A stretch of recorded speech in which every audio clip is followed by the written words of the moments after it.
dan juga nanti eh, siapa tahu ada pemikiran-pemikiran baru yang bisa kita sintesa juga kan terhadap sebuah target ke depan ini gitulah ya.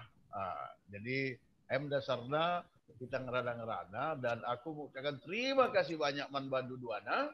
Ini juga menjadi kebanggaan kita karena selama ini deh terus terang aku banyak mewawancarai orang lulusan ITB. Ya, sampai akhirnya aku berpikir kok ITB semua ini, kapan IPB-nya? Alma mater sendiri ya. Alma mater sendiri kok nggak muncul-muncul gitu kan.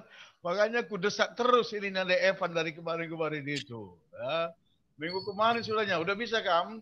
Waktu itu sempat sakit juga kan ada ini ya, beberapa hari waktu itu ya. Iya Bang, iya. Iya, itu dia. Oke. Serulah pokoknya. Ya, jadi kita mulai saja ya. Nah, ini pertanyaan Iya, pertama ini langsung ke inti nih. Ya. Jadi begini, sulitkah mendirikan pabrik? Dan mengapa kamu memilih mendirikan pabrik cat?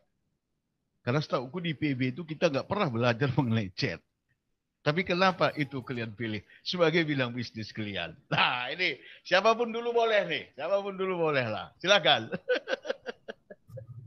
Ya, jadi saya tertarik di bidang cat, Bang, karena waktu itu memang saya pernah bekerja di pabrik cat. Oke. Jadi selama 9 tahun saya bekerja di pabrik cat. Dan saya melihat sebuah peluang di sana gitu loh. Peluang yang luar biasa. Memang waktu itu saya bukan di research and development, tapi di bidang marketing. Ya, saya sebagai sales ya. Oke. Sales proyek waktu itu. Saya bisa melihat bagaimana peluang mengecat gitu, Bang. Ya, jadi mengecat gedung-gedung tinggi waktu itu awalnya. Oke. Tahun berapa itu, Pal? Itu tahun 2003 lah ya. 2003 saya keluar. 2003 ya? Saya keluar dari perusahaan cat itu 2003. Saya masuk 94 ya, 94. 94 masuk ke salah satu perusahaan cat nasional. Kemudian 2003 saya keluar. Nah, saya mendirikan perusahaan kontraktor sebenarnya. Awalnya kontraktor. PT Prototindo Utama. Jadi belum memproduksi catnya? Belum. Oke. Nah, ketika kamu berpikir setelah di kontraktor, berarti selama 9 tahun kamu di pabrik cat itu ya, masuk 94 keluar 2003, kamu bekerja mendirikan perusahaan lah itu untuk kontraktor cat. Nah, lalu apa yang membuat kamu akhirnya berpikir ini tidak cukup jadi kontraktor, tapi dirikan aja pabrik cat itu? Apa yang mendorong kamu pada saat itu?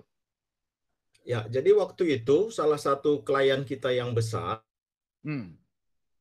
Unilever ya, Unilever Group. Unilever. Jadi Unilever Group itu, ya Unilever. Dari tahun 2004 ya, jadi vendor. Nah, kita vendor di sana. Nah, salah satu persoalan yang selalu kita hadapi berulang-ulang, yaitu ketika Unilever itu sebenarnya ketika kunjungan dari pusat, itu mereka ketakutan gitu loh. Jadi minta selesai area-area yang akan dilalui oleh bos-bos besar yang dari luar itu, yang berkunjung ke sana, itu harus selesai dalam semalam. Nah, gitu kira-kira. Jadi akhirnya kita kan kesulitan kalau kita membuat cat ke pabrik itu minimal 7 hari ya harus, karena dia warnanya spesial ya, warna khusus. Oke. 7 hari baru selesai itu cat gitu loh. Dan kamu tergantung sama orang jadinya ya. Tergantung sama pabrik cat. Nah, jadi saya melihat ini salah satu persoalan, tetapi sekaligus peluang. Karena apa? Karena ketika kita menyanggupi pekerjaan itu harga nggak ditawar, Bang. Iya. Unilever siapa yang nggak tahu, perusahaan kelas dunia, kan? Ya. Jadi itu yang mengawali saya memberanikan diri gitu loh. Nah, ketika kamu memberanikan diri dan itu beberapa kali shift ya, keluar shift dirikan kontraktor. Setelah itu berapa tahun kemudian dirikan pabrik cat. Itu apa yang kamu paling rasakan dukungan dari adik kami, Nandi Evan di situ? Dia selalu mendukung kamu atau gimana di situ? Kalau awalnya memang waktu itu saya sendiri, karena memang Mama Evan waktu itu fokus karena anak kita yang nomor 2 perlu dukungan ya, dia ada kebutuhan khusus gitu Bang. Nah, jadi setelah berjalan, ya saya sudah nggak kuat setelah besar gitu loh. Akhirnya saya butuh Mama Evan, jadi saya ajak bergabung. Ya, jadi karena waktu itu kita sudah punya 2 unit usaha ya, yang satu kontraktor, yang satu pabrik cat. Pabriknya ya. Jadi Mama Evan, karena dia memang latar belakangnya marketing ya, sales ya.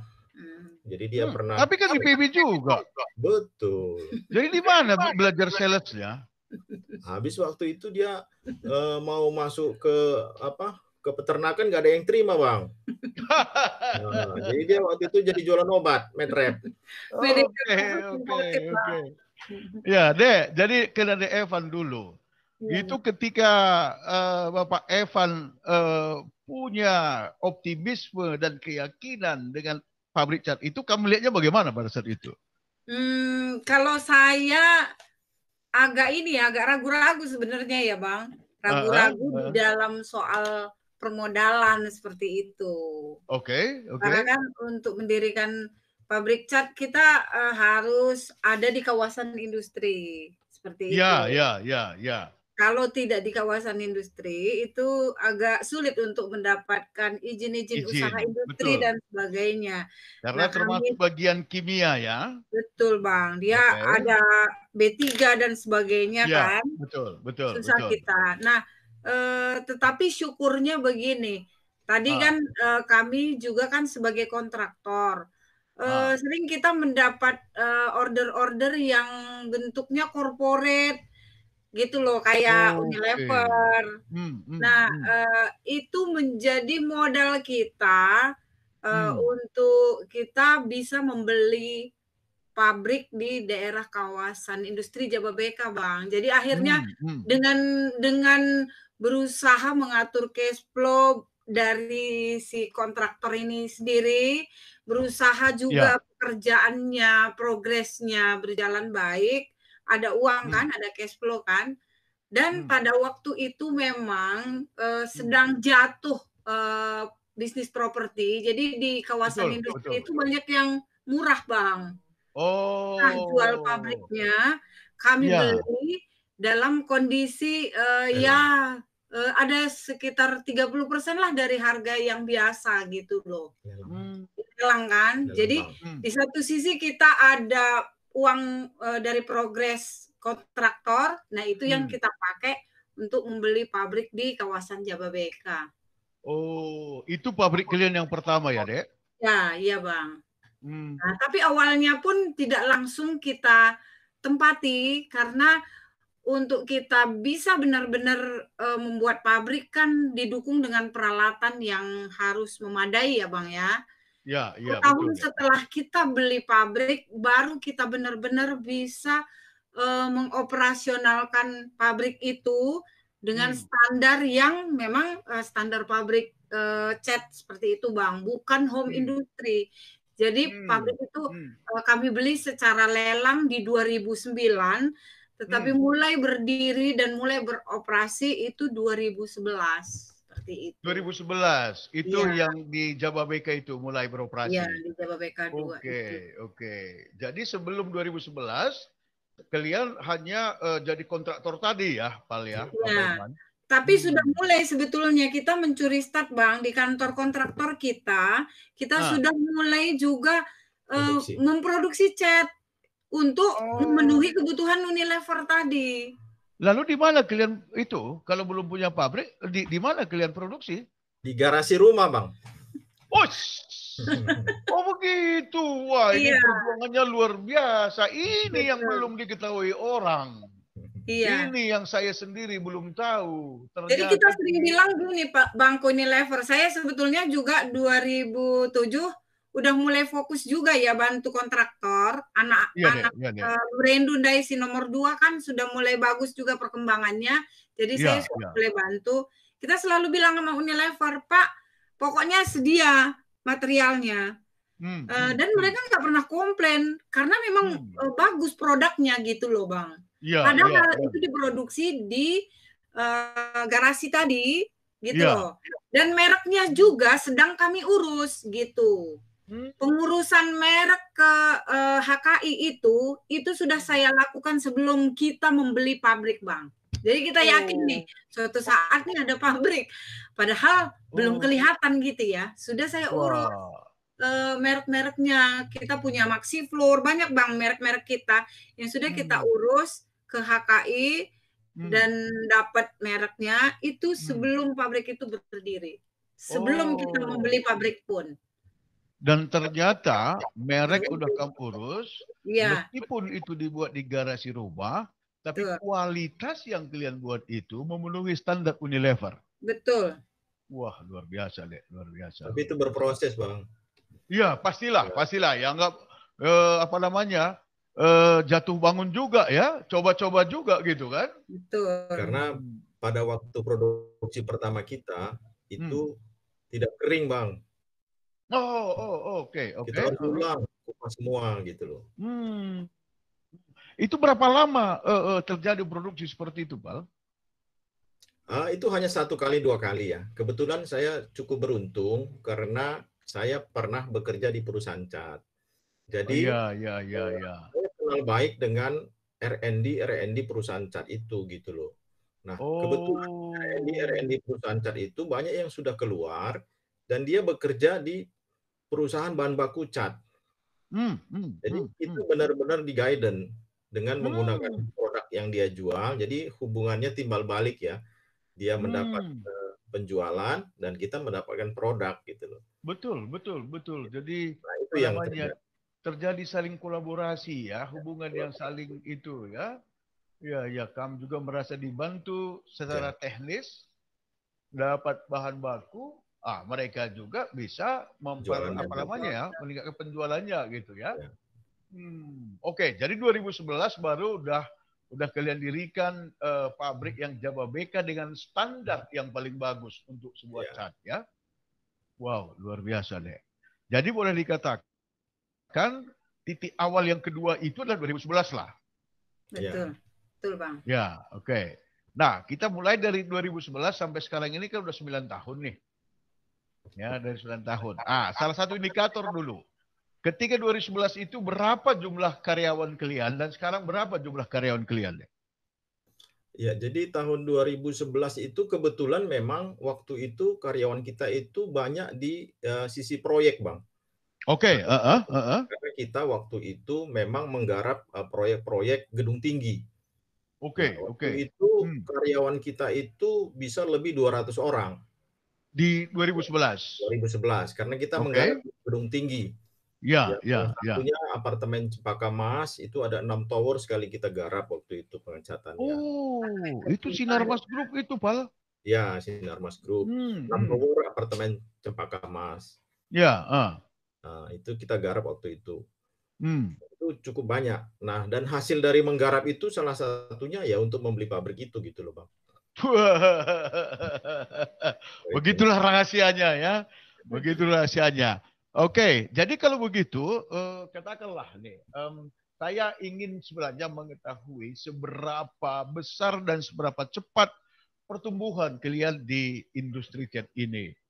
Dan dari situ nanti saya ingin bertanya ke sedikit lebih dalam mengenai apa yang bisa membuat seperti itu. Jadi kalau katakanlah omset lah ya, omset selama 2011 itu dibandingkan dengan omset katakan 2019 lah ya, 2020 ini pandemik nggak bisa kita samakan. Itu kira-kira ada berapa kali, Pak? 2011 ke 2019?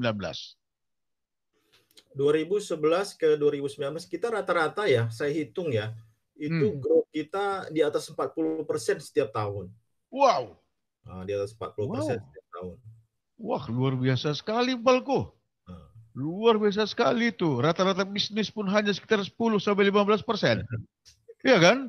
Ya, Sedangkan betul. KAM itu bisa sampai 40%. Sampai 2019 kemarin itu rata-rata segitu, mulai dari 2011. Luar biasa kalau begitu. Dan di Gresik pun sudah ada pabrik saat ini. Enggak, Bang. Kantor cabang saja. Oh, kantor cabang ya. Pabrik ada berapa? Ada 2, Bang. Satu di Jababeka. Nah, yang kedua di Cirebon. Di Cirebon. Ya, nggak jauh dari Trusmi ya. Itu ya 5 kali lipat ya, Bang, dibandingkan dengan yang di Jababeka. Oh, yang di Cirebon kapasitas pabrik kita 5 kali lipat dibanding yang Jababeka. Wow, luar biasa. Ngeri kali ini. Nah, tadi kan Abang tanya ya, kalau 2011 bagaimana memulainya? Nah, kita memulai dari grup-grup Unilab tadi, Bang. Terus? Kita kan banyak ya, Bang. Ya. Produk cat tembok ada, kemudian epoksi, kemudian protektif. Nah, di 2011 itu banyak dimotori oleh produk epoksi untuk lantai, Bang, cat lantai. Oh, cat lantai itu ya, yang kemarin kamu itu ya, itu termasuk produk andalan yang kalian produksi gitu ya? Betul. Oh. Sekarang ini kalau tender-tender spek cat kami sudah 11-12 lah ya dengan produk yang lain seperti itu. Oh. Lantai perusahaan lokal kita masuk nomor 2 Bang sekarang di Indonesia. Untuk perusahaan lokal kalian udah masuk yang nomor 2. Tapi untuk perusahaan nasional yang ada di Indonesia dan perusahaan lokal kita masuk nomor 4. Karena di situ ada produk. Sebentar. Kalau termasuk perusahaan multinasional, itu kita masuk yang keempat. Oh. Karena di situ ada BASF, BASF dan Blueprint. Iya. Dan itu spesial lantai-lantai pabrik juga itu ya, yang kalian cat itu ya? Industri. Jadi kalau di mana-mana ada pabrik itu, wah, luas sekali ini customer kalian ini, Dek. Dan kantor pemasaran ada di mana saja saat ini? Selain di Surabaya tadi, di Medan juga ada kan? Pernah bilang ya? Di Semarang ada, Bang. Semarang juga? Nah, Medan, Semarang sama yang di Jatiwaringin. Oke lah, untuk Jakarta di Jatiwaringin kan? Ya, kemudian Jawa Tengah, Semarang, Jawa Timur di Gresik, Surabaya, lalu di Sumatera di Medan. Ya. Wah, luar biasa ini, luar biasa. Ya, ini beberapa perwakilan juga, Bang. Kita ada perwakilan di Batam. Oh. Di Batam.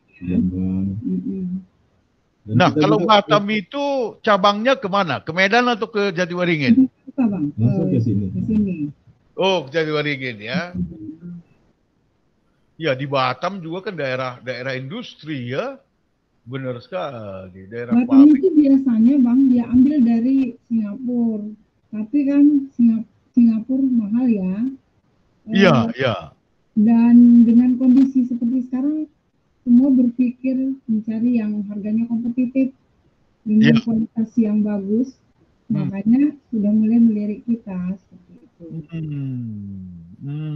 Apa di Palembang juga begitu.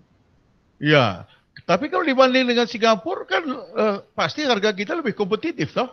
Iya, betul, lebih kompetitif, Bang. Nah, itu yang menyebabkan kita bisa masuk ke sana. Sebetulnya agak-agak ini juga ya, tidak mudah juga untuk masuk seperti itu. Iya. Kualitasnya sama, tapi harganya tentu kita lebih kompetitif kan? Dan kami, memang kelebihan kami technical support ya, artinya kalau dari Batam itu membutuhkan dukungan teknikal dari Jakarta, kita sangat support gitu loh, Bang. Oh, oke. Membuat ya klien-klien kami itu puas gitu loh. Oh iya. Ya iyalah, itulah karena memang di prinsip kita sekarang ini kan kita besar karena customer kita, bukan?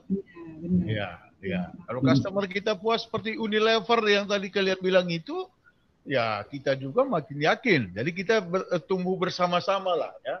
Nah, customer kita memakai produk kita bertumbuh dan itu jugalah yang membuat proses pertumbuhan kita. Satu lagi nih pertanyaanku, ke depan apa nih visi kalian? Ke 5 tahun ke depan ini misalnya, Bapak Evan dan juga adik dan Dek Evan. Apa? Atau 3 tahun ke depan lah. Apa visi kalian di chat ini? Kita 3 tahun ke depan pengen membuat 2 pabrik lagi, Bang. 2 pabrik lagi ya? Ngeri banget ini. Ngeri banget. Berarti visinya itu, targetnya itu menjadi nomor 1 pemain lokal. Ya, bahkan divisi kita kan kenapa namanya Vanos Asia, Bang? Kita ingin bermain di Asia malah, bukan di lokal gitu. Visi ke depan. Ngeri banget, bagus sekali. Jadi tidak hanya bermain di lokal, tapi visinya di seluruh Asia ya. Oke. Saya ingin tahu begini, Pak. Sebenarnya produk bahan baku utama dari cat itu apa sih? Dan apakah itu ada di Indonesia atau harus impor? Ya, jadi bahan baku utamanya itu impor, Bang. Itu turunan dari minyak bumi, namanya resin. Resin? Ya, resin. Jadi bahan baku cat itu sebenarnya 95% kita masih impor. Masih impor ya? Masih impor. Ya, sekarang banyak itu dari Cina, dari Korea, sama dari India, Bang. Cina, Korea, dan India. Oh, jadi sesama Asia juga lah kalau begitu ya. Paling banyak dari mana, Pak? Cina atau India? Kita sekarang paling banyak dari Korea, Bang. Oh, justru dari Korea ya? Dari Korea. Oh, dari Korea. Oke. Jadi kalau begitu, visi untuk menjadi nomor 1 dan juga buat di Asia tadi sebenarnya ya sudah sangat realistis untuk dicapai. Tidak ada kesulitan dengan bahan baku. Begitu ya, Dek ya? Realistis, Bang. Customer kami pun sekarang ya dari Korea juga ya, seperti grup Hyundai, seperti itu. Saat ini juga sudah ada? Iya, benar. Jadi kalian udah mengirim cat ke Korea? Untuk sekarang sih belum Bang, belum. Yang mereka punya pabrik di Indonesia. Ya. Indonesia. Oh, tapi tidak tertutup kemungkinan bisa dibawa ke luar negeri. Beberapa customer kami itu mencoba juga bawa ke Vietnam, bawa ke Korea juga pernah, dan mereka mengakui kalau produk kami bagus seperti itu. Oke. Ada beberapa kerjasama, Bang. Jadi kerjasama dengan Jepang untuk memproduksi cat bagi mereka gitu loh, tapi dipakai di lokal. Jadi masalahnya begini, mereka ketika impor produknya dari negaranya itu harganya tidak kompetitif di Indonesia. Akhirnya dia maklum di tempat kita, jadi dia produksi di tempat kita. Itu label barangnya dia gitu. Iya. Jepang ya, label Jepang. Bahkan kita pernah waktu itu kerjasama dengan Saint-Gobain. Dengan apa? Saint-Gobain. Mortar utama, Bang. Oke, terus? Ya, mereka maklun juga di kami, di pabrik kita, maklun merek mereka, formula-formula kita seperti itu. Kita yang produksi. Sedikit deh, sebelum kita lanjutkan, ini suara Adu udah berbeda dari yang pertama tadi. Bisa ya, Bang? Coba kalau masih bisa disesuaikan supaya nanti juga bisa lebih baik juga. Bisa nggak deh ya?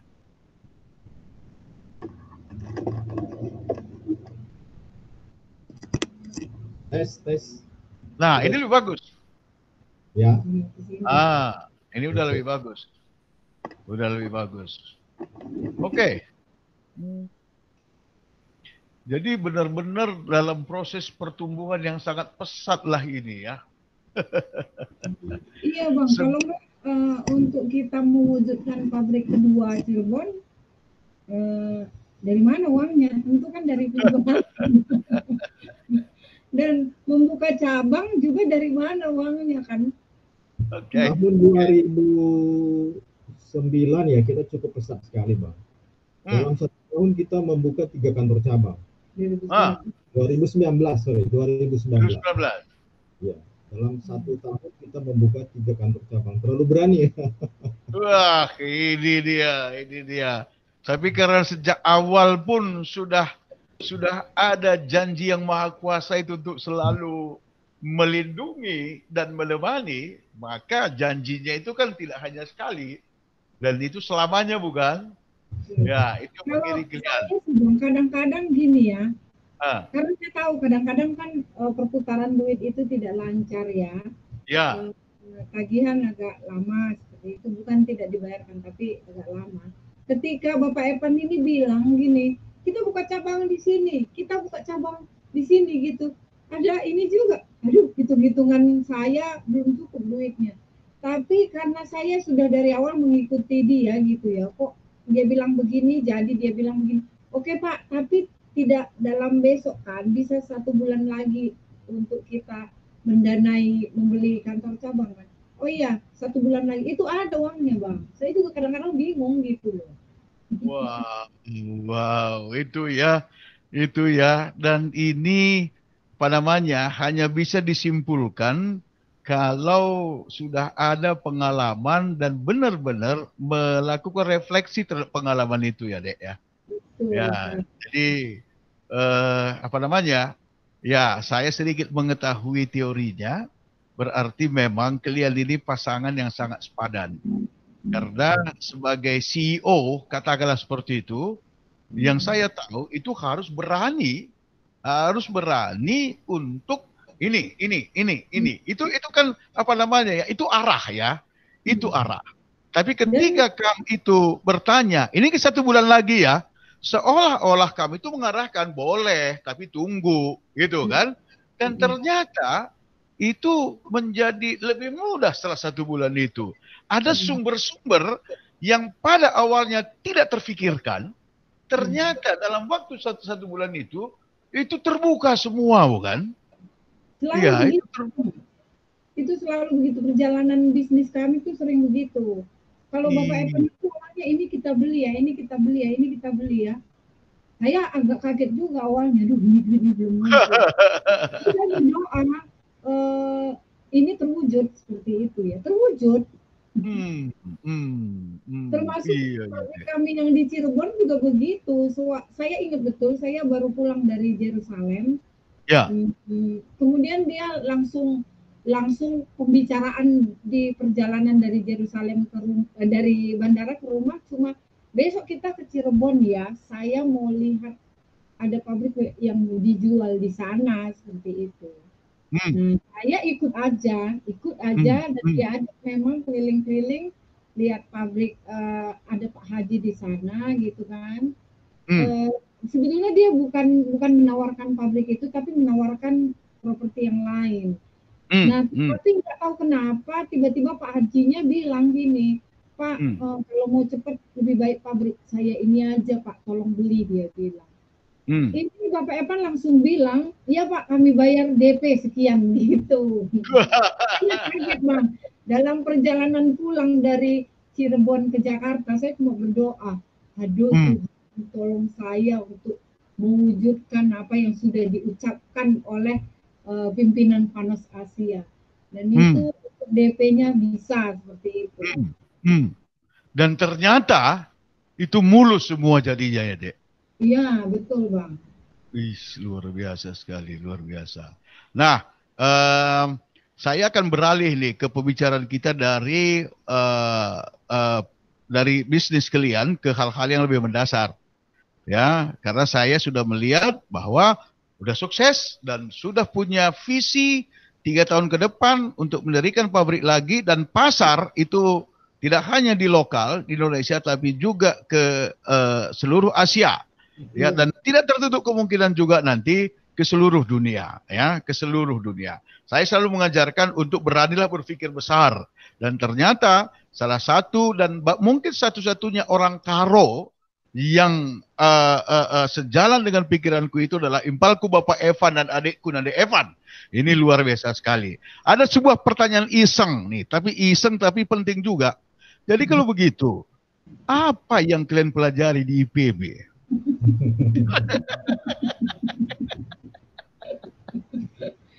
Bapak Evan dulu, singkat aja. Jadi kamu belajar apa sebenarnya di IPB?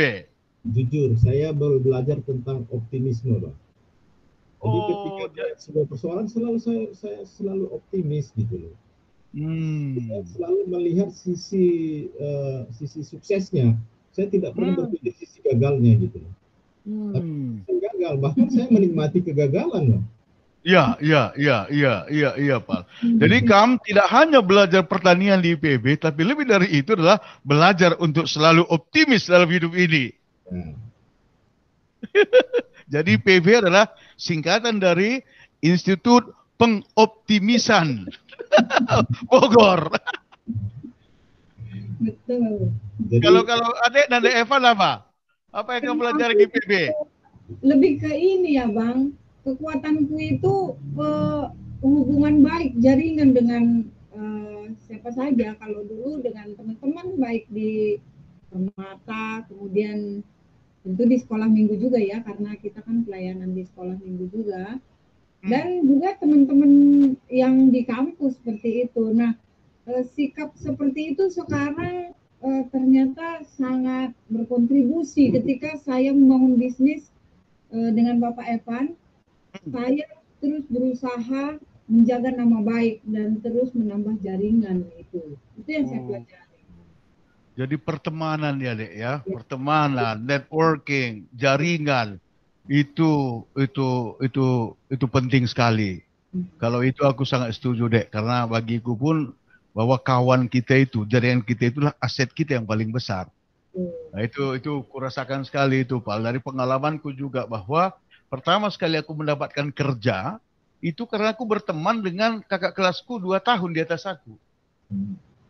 Aku angkatan 20, dia angkatan 18. Itu kan jarang-jarang juga seperti itu ya. Suatu saat ketemu, Kak, ya kebetulan dia orang Solo. Kan kita kalau di PB nggak ada abang kan, kakak, laki-laki perempuan dengan kakak ya. Kak, gimana? Ada lowongan nggak? Aku barusan lulus kemarin ini. Udah lulus kamu? Udah. Sini lamaranmu. Katanya langsung seperti itu, Dek. 2 minggu kemudian saya dipanggil kerja. 2 minggu kemudian saya dipanggil kerja, yaitu di Dale Carnegie dulu. Sebelum Dale Carnegie ada proyek Bank Dunia itu ya. Di situ saya baru beralih ke Dale Carnegie. Jadi saya sangat setuju sekali bahwa IPB itu sebenarnya adalah institut pertemanan yang paling bagus di seluruh Bogor. Dari Bogor. Dan itulah impian dari rektor kita dulu ya, Pak Andi Hakim Nasution ya. Bahwa yang kami didik di sini bukan hanya ilmu pertanian, tetapi cara berpikir yang lebih maju, optimisme yang lebih maju seperti dikatakan Bapak Evan tadi. Bapak Evan kan angkatan 24 kan? Saya angkatan 27, Bang. 27 kami ya, bukan 24. Kalau ada Evan?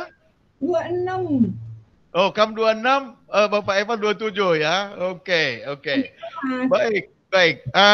Sekarang begini nih. Saya ini menurut saya paling penting. Kalian berdua sebagai owner dari pabrik yang sangat berkembang, itu boleh dibayangkan pasti mempunyai kesibukan yang sangat luar biasa. Yang sangat luar biasa, itu nggak bisa dipungkiri. Tapi pertanyaanku, di tengah kesibukan dan pabrik yang bertumbuh dengan sangat pesat, impalku Bapak Evan, apa yang membuat kamu menerima tugas pelayanan sebagai ketua Runggun, Impal? Ya, jadi kebetulan waktu pemilihan ketua Runggun, saya sebenarnya menolak. Ya. Cuman, memang saya bilang, kalau Tuhan yang pilih, ya, saya nggak bisa menolak gitu.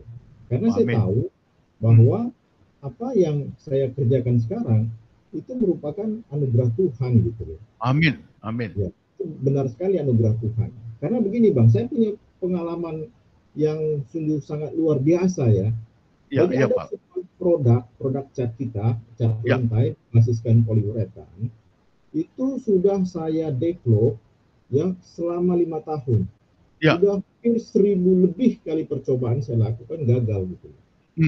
Nah, suatu ketika memang saya terus itu saya nggak pernah, kalau orang kan kalau misalnya gagal dalam melakukan sudah berkali-kali bahkan sudah beratus-ratus kali percobaan, mungkin dia frustasi kan ya. Betul. Saya frustasi. Saya selalu berdoa sama Tuhan. Begitu saya kerjakan, saya capek, saya berhenti dulu sebulan 2 bulan. Habis itu saya ulangi lagi gitu loh. Saya selalu berdoa sama Tuhan, Tuhan tolong. Ya, memang itu salah satu produk andalan dari perusahaan BASF, Bang, perusahaan chemical yang ya, BASF itu kan industri kimia raksasa di Jerman ya. Ya, betul, Jerman. Nah, kemudian satu ketika ada sales bahan baku yang datang ke saya. Ya, tahu, Pak, ini saya ada formula.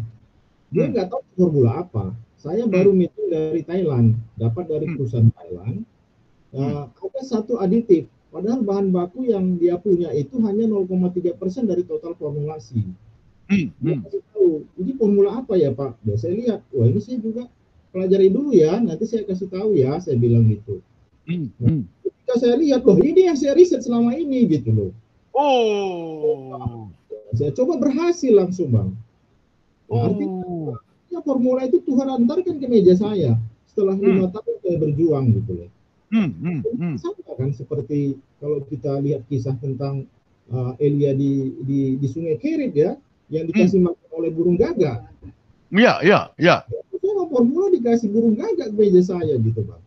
Nah itu kan karya Tuhan, bukan karya saya. Buktinya saya sudah ribuan kali, sudah hampir 1000 kali percobaan gagal gitu loh. Ya, tapi tiba-tiba datang orang mengantarkannya ya. Mengantarkan formula itu. Dia nggak tahu formula. Dia sampai sekarang tidak tahu formula itu formula apa gitu. Tapi bahan baku dia saya beli. Tapi itu yang sebenarnya kamu riset selama ini. Wah. Nah, gitu loh, Bang. Inilah contoh mukjizat itu, Pal. Ya. Jadi kita salah satu perusahaan lokal yang bisa memproduksi resin, Bang, namanya sekarang. Resin floor coating poliuretan. Ya, jadi perusahaan lokal yang paling besar raksasa di Indonesia aja belum bisa, hanya kita yang bisa. Oh begitu ya? Wow, luar biasa sekali kalau begitu. Wah, berarti kamu sangat percaya, kamu sangat yakin bahwa Tuhan itu ada dan mau menolong. Iya, yakin sekali. Dan yakin. Itu juga yang membuat kamu tadi. Bukan hanya sekali 2 kali, Bang. Kita sebagai pengusaha, Mama Evan ini sering nggak tidur loh kalau mau gajian, Bang. Oh gitu ya? Lagi gitu loh, besok sudah gajian. Dia tidur, dia ngomong saya, Pak, besok gajian, kita belum punya uang, gimana nih? Udah berdoa saja saya. Padahal saya pura-pura tenang, padahal saya juga gemetar, Pak. Gemetar saya, Bang, itu loh besok. Gimana karyawan nggak gajiannya? Tapi puji Tuhan besok, ya ketika kita mau transfer gaji, uang sudah masuk, Bang. Itu bukan hanya 10 kali. Itu puluhan kali saya ingat, Bang. Selama Waduh. Itu merupakan karya Tuhan. Nggak mungkin itu karya manusia. Betul. Jadi sekarang kalau misalnya uang belum masuk, besok gajian saya sekarang sudah tenang. Saya sudah percaya bahwa Tuhan akan tolong besok gitu. Jadi itulah sebenarnya yang membuat kamu selalu berani mengatakan kita beli ini, kita bangun ini, kita beli ini, kita bangun ini. Karena kamu sudah mempunyai keyakinan bahwa pada masanya nanti semua akan dimudahkan. Iya, betul. Semua akan dimudahkan. Tapi juga kan ketika kamu jadi ketua Runggun, sebenarnya adik-adik Evan pun pasti mendoakan juga lah supaya sukses di pekerjaan sebagai pelayanan di Runggun pun sukses juga, bukan? Ya, jadi Dek Evan, kamu nggak pernah lagi deg-degan kan kalau begitu? Ya deg-degan juga lah. Karena gini, Bang, jujur kalau Panas ini yang menjadi customernya kan kontraktor-kontraktor juga. Ya. Kami paham juga mereka terlambat progresnya seperti itu. Nah, itu yang membuat kadang-kadang ya itu belum masuk ke dalam rekening kita, padahal kita sudah harus menjalankan kewajiban. Tetapi kan saya bersyukur juga sampai hari ini kontraktor kami kan masih berdiri, Bang. Ya. Proteksindo itu masih berdiri. Jadi terkadang saya ada pekerjaan yang kecil-kecil, tetapi banyak, itu kan duitnya lebih mudah dibandingkan dengan yang besar-besar. Nah, untuk makan kita itu sudah cukup seperti itu. Untuk yang besar-besar, untuk nanti mempunyai pabrik lagi, kita tunggu lagi. Ini mungkin setelah pandemi nanti kan lebih normal lagi, Bang, segala sesuatu. Pastilah. Selama orang masih mendirikan pabrik, pasti selalu butuh terhadap produk kalian, bukan? Betul. Dan perkembangan ekonomi suatu bangsa itu adalah ditentukan oleh kemajuan basic ekonominya yang ditunjukkan antara lain oleh pabrik-pabrik yang berdiri tadi, bukan? Wah, jadi ini luar biasa sekali nih produk kalian ini, Dek. Ya, luar biasa sekali. Juga ya, Bang. Kenapa Bapak Evan juga menerima tugas pelayanan? Kami sendiri juga di dalam usaha kami sudah didukung dengan sistem seperti itu. Jadi memudahkan kami untuk mengontrol. Ya. Jauh sebelum pandemi ini ada, kita sudah punya sistem dan saya perlu harus ke ini sering-sering ya, baik ke pabrik yang Jababeka maupun yang di Cirebon, karena semua bisa saya kontrol dari meja kerja saya. Oke. Jadi sebenarnya kalian sudah duluan develop sistemnya, sehingga kalau pesawat tadi udah bisa dikatakan autopilot, sehingga tidak perlu lagi dipelototin gitu ya. Jadi kalau begitu berarti Bapak Evan ketika dia melayani pun benar-benar pikirannya di pelayanan itu. Betul. Jangan melayani tapi pikirannya di pabrik. Nggak gitu lagi kan? Enggak, Bang. Harus beres dulu lah yang pekerjaan kita. Iya. Dan itu ternyata di-develop ya, diajarin sehingga terbuat sistem. Jadi kalau begitu, Bal, saya berefleksi akhirnya begini. Ternyata Tuhan kita itu juga tidak memilih orang yang belum siap ya. Ternyata dia persiapkan dulu baru dia pilih. Dan dia pilih orang yang sibuk juga, Bang. Dan dia pastilah.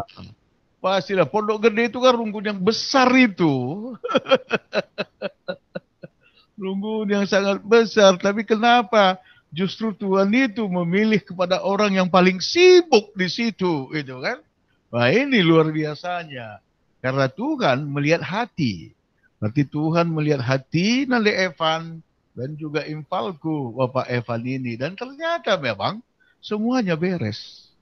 Semuanya beres. Pelayanan pun beres dan ternyata pabrik pun bertumbuh dengan dengan sistemnya.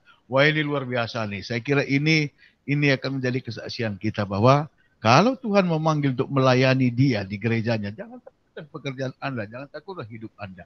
Karena dia pasti juga akan membenahi dua-duanya, bahkan memberesi dua-duanya seperti kamu katakan tadi. Jadi, Dek, Paul, ya silakan Dek. Ya, semua juga ditambahkan Tuhan kok, Bang. Amin. Lebih dari yang kami pikirkan kadang-kadang ternyata Tuhan buat itu buat kami seperti itu. Kita banyak kok, saya banyak kesaksian. Saya bilang sama Bapak Evan, waduh bulan ini sepertinya susah ini. Kalau saya closingin dari prospek tim-tim sales saya bilang. Tetapi sering kali karena saya tadi memang saya kelebihan di menjaga jaringan dia, Bang ya.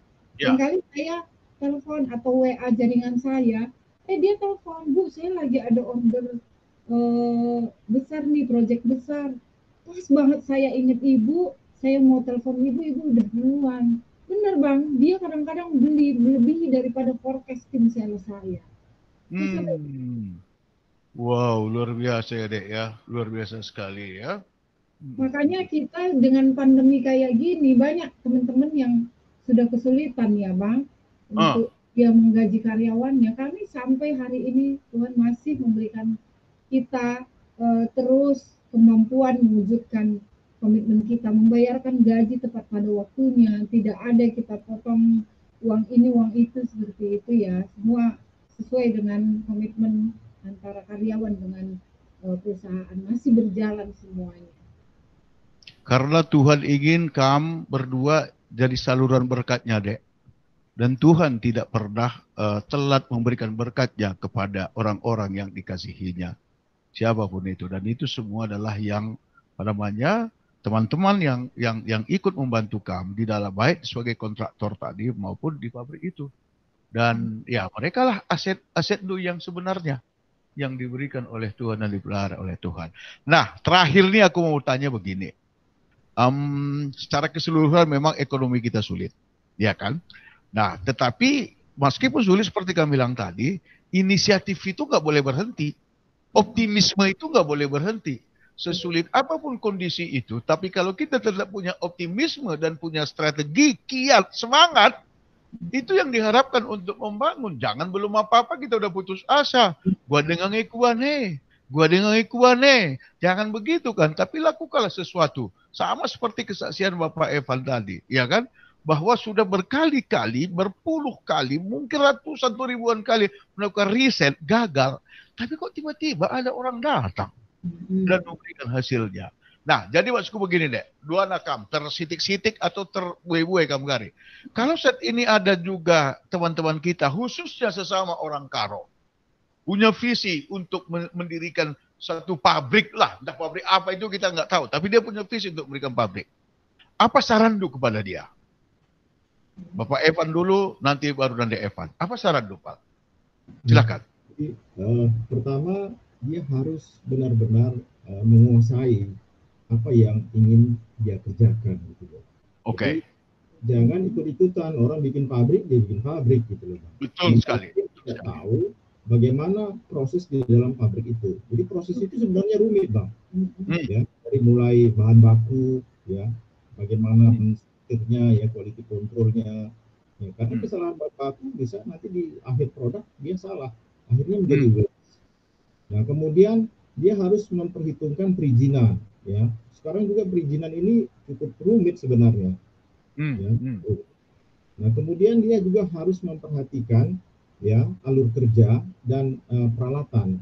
Ya, peralatan itu sekarang dia harus bisa seefisien mungkin gitu loh. Ya, jangan apa-apa beli gitu loh. Dia harus mencari celah yang murah gitu. Kita bisa lihat, saya kebetulan lama jadi vendor di Sayap Mas. Ya, Sayap Mas itu selalu dulu itu buat sendiri, Pak. Ya, pabriknya prosesnya itu bikin sendiri. Ya, mesin-mesin dia bikin, kemudian tank dia bikin sendiri gitu loh. Akhirnya dia cost production-nya murah. Dia ya, Unilever selalu mau mencari yang nomor 2, tapi Sayap Mas itu selalu mau mencari nomor 2 gitu. Dia tidak mau nomor 1, Bang. Kalau nomor 1 mempertahankannya kan sulit itu. Iya. Cari yang nomor 2 saja gitu. Tapi nomor 2 kan marketnya sudah besar. Sudah besar, betul. Sudah besar gitu loh. Nah, itu yang saya belajar dari sana. Sehingga kita juga ketika membuat mesin-mesin, kita cari mesin-mesin yang kita bisa rakit di lokal gitu. Bahkan mesin chiller ya itu kita bikin sendiri, Bang, gitu loh. Nah, jadi biaya cost production-nya lebih murah ya.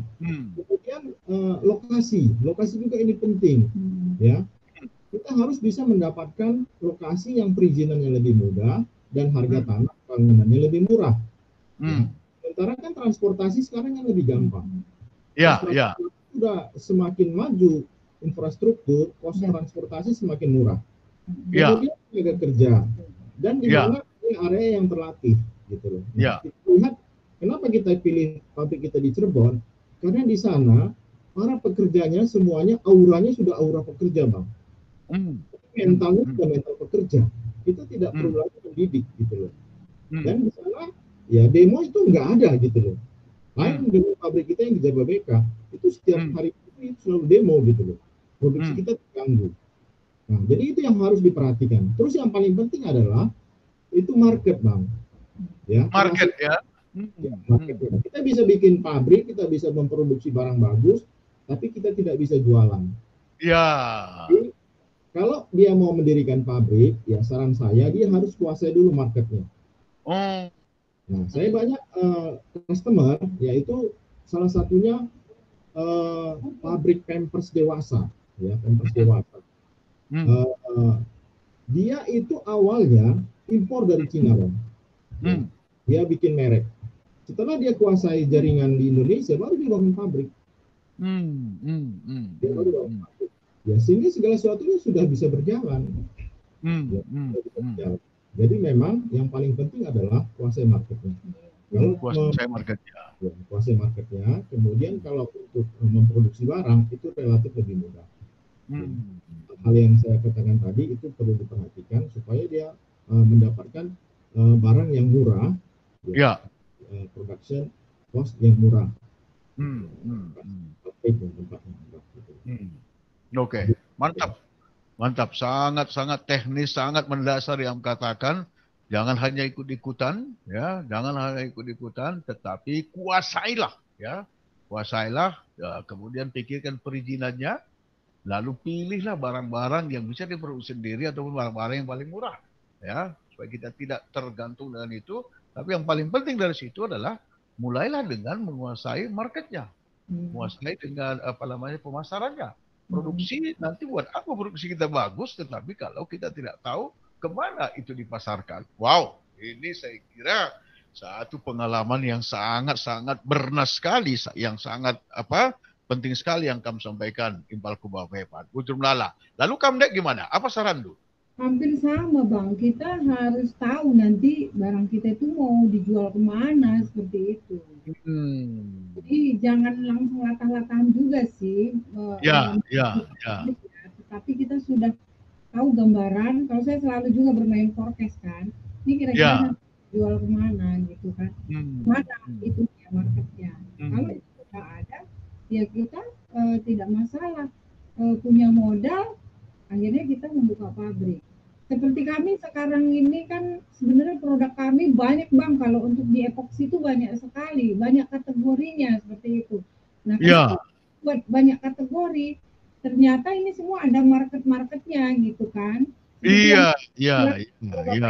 Ada poliuretan konkret, itu masuk ke pasar cold storage sekarang. Sekarang kan bisnis cold storage. Penyimpanan kan memang berkembang pesat. Pendingin kan berkembang pesat. Nah, itu lantainya memang menggunakan floor coating yang tebal, dia sampai 9 mili seperti itu. Itulah makanya Bapak Evan terdorong dia untuk riset PU konkret tadi, yang tadi dia bilang sampai ketemu 5 tahun baru dia berhasil seperti itu ya. Dan itu juga yang kemarin mendorong dia untuk membeli pabrik di Cirebon. Cirebon itu ya. Padahal belum pesat ya perkembangan cold storage, tapi dia sudah punya pikiran ini bakal berkembang nih gitu.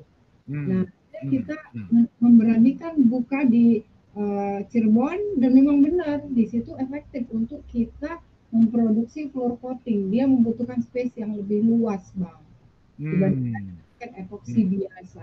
Jadi memang mesti kita analisa dulu semuanya, kira-kira nanti kemana nih marketnya. Kalau udah marketnya kemana, ya kita sesuaikan apa yang bisa kita produksi. Dan memang ya modal juga itu pengaruh ya, Bang. Jadi kami, iyalah. Modal kami dapatkan dari apa? Tadi seperti yang saya bilang, sampai hari ini kami juga kontraktor. Ada terus proyek kecil, sedang seperti itu ya, ada terus, dan itu untuk modal kita membangun pabrik itu sendiri seperti itu. Dan harus bisa mengelola keuangan memang, Bang.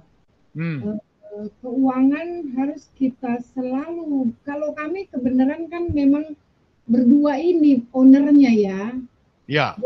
Dari sisi mengatur keuangan, dari sisi pembagian SHU juga itu nggak ribet, nggak perlu tiap tahun bayar sisa hasil usaha kan, Bang.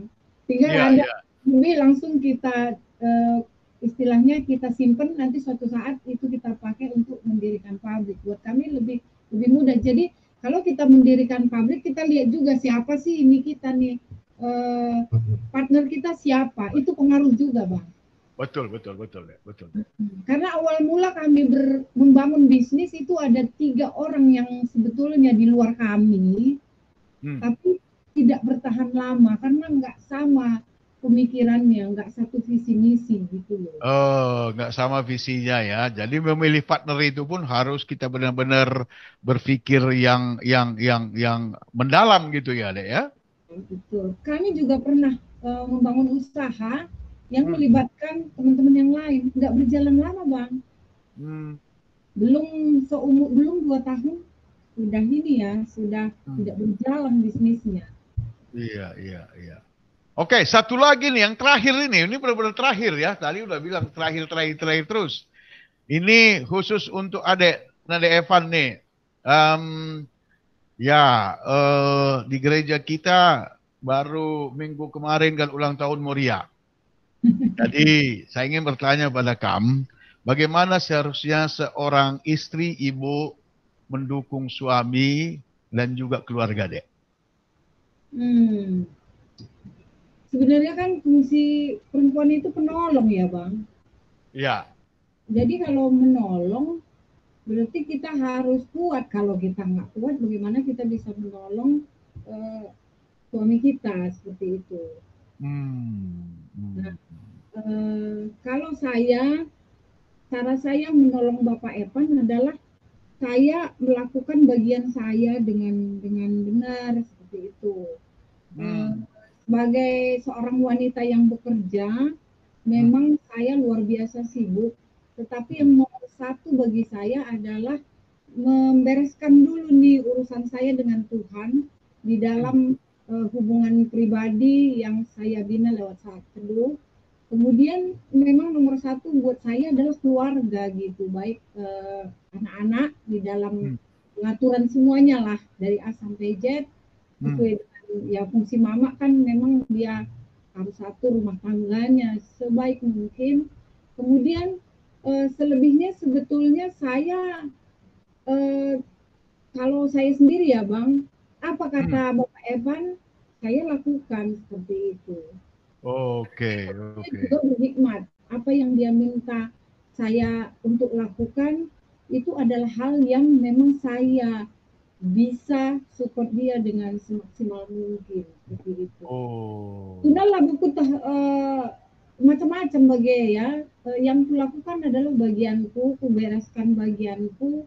Bagi Nina Bas Amsal, Nina Lemuel we ajarkan mandena ya seorang wanita kalau dia sebagai fungsi penolong memang di dalam prakteknya nanti dia ya memang lebih cepat bangun, lebih lama tidur, dan di dalam waktu-waktu itu tugasnya sebetulnya sudah ada semua, ngatur rumah tangganya, ngatur anak-anak. Kalau kayak saya kan pegang 2 perusahaan ya, saya lakukan dengan fokus, dengan maksimal dan efektif. Selebihnya situ guna enggak 20% nolong Bapak Evan kalau aku bilang. Karena dia nggak direcokin lagi hal-hal seperti itu gitu loh. Berapa persen kamu bilang? Bisa dibilang 90% itu udah menolong Bapak Evan itu. Karena nggak direcokin lagi dia kan. Aku ingin tanya Bapak Evan, 90% atau 100%, Pal? 100%. Karena sekarang kan memang fokus saya di research and development Bang, sama development ya. Selainnya itu semua udah ngurusin sama Evan. Ngurusin keuangan lah ya, ngurusin marketing lah, yang semua dia udah. Saya udah nggak campur lagi, saya hanya develop aja sekarang. Jadi kamu benar-benar merasa tertolong sekali oleh adik kami dan adik Evan ya. Berarti lebih 90% ini. Labu hal-hal sih kan di Bang, nggak ada. Hal-hal yang gimana gitu berjalan semuanya dengan sebaik mungkin karena kita sudah tahu tugas dan tanggung jawab kita masing-masing. Betul sekali, Dek. Betul sekali. Iya, labo melala yang merepotkan dia buat saya gitu kan. Bahkan kadang-kadang saya pikir tugas saya mendoakan karena saya tahu padat sekali nih kegiatan Bapak Evan dalam melakukan riset, dalam mendukung pelayanan di gereja itu luar biasa padatnya. Betul, Kadang tidurnya itu sedikit, jadi saya selalu berdoa biar diberikan kesehatan, diberikan hikmat, dan terutama ya kami selalu sehati sepikir menghadapi segala permasalahan yang ada, dan itu boleh berjalan seperti itu. Iya, itu memang yang paling penting sekali, Dek, sehingga unik, spesial sekali hubungan berdua antara impalku Bapak Evan dan agiku Nade Evan, dan saya melihat itulah yang kebersatuan hati kalian itu, saling mendukung itu, saling menopang, saling mendoakan, itulah yang pada akhirnya mendorong kalian dan membuat kalian begitu berhasil. Dan apa yang kalian lakukan tidak hanya sebagai keberhasilan di dalam bisnis, tapi keberhasilan di dalam keluarga pun. Saya kira ini sangat luar biasa sekali. Saya terharu sekali ketika adik Nade Evan tadi berkata, bagiku Bang, tetap yang paling penting itu adalah keluarga. Adalah keluarga. Ini terima kasih banyak, Dek. Dan saya yakin sekali percakapan kita ini akan banyak sekali memberi inspirasi, bahkan penguatan terhadap senina-senina antara kali-kali Krina Kalakaro ataupun semua bangsa di Indonesia ini. Jadi adikku Duana, bujur melala. Bujur melalui percakapan ta, dan ini saya tidak sabar lagi melihat secepatnya kesuksesan kalian untuk mendirikan 2 pabrik berikutnya dan menguasai pasar Asia ini. Tuhan pasti memberkati dan masuk-masuk. Oke. Bujur melala. Besok kita beribadah lagi di gereja kan? Selamat. Iya, oke deh. Oke. Siap. Siap. Oke. Bujur melala. Bujur ya. Bujur.